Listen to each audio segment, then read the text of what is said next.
Kalau banyak sangat kita, kenapa Allah buat begini, Allah akan tanya balik, kenapa. Ya, orang yang jauh di ghairi kitab ni, antaranya ialah Sayyidina Abu Bakar As-Siddiq. Dia tidak pernah persoalkan Allah dan tidak pernah berkira Allah. Ketika Nabi SAW offer pertolongan, apa nak diberi oleh orang untuk berperang jihad di jalan Allah, Sayyidina Abu Bakar bagi semua harta dia. Itu bukan maknanya dia tak fikir panjang, paling panjang lah tu dia fikir.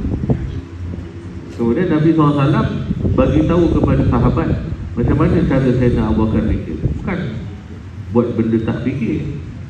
Dia bagi semua harta tu macam orang tak betul. Ini yang paling faham saya. Sebab sahabat lain bagi separuh, simpan separuh. Ini nampak macam normal lah.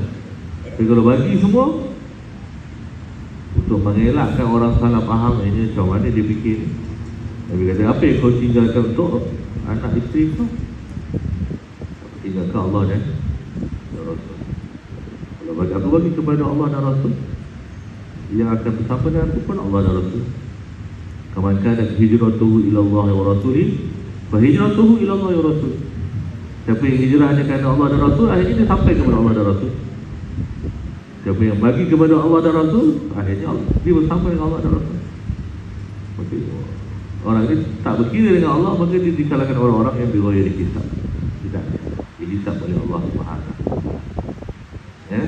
Maka kita dengan kesederhanaan hidup ini, Allah bagi ruang.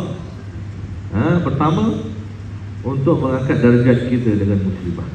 Dan yang kedua, untuk diampunkan oleh Allah melalui muslimah. Sebab itu para ulama mengatakan sebaik-baik ibadah ialah beribadah dengan perbuatan Allah, bukan dengan perbuatan kita. Perbuatan kita apa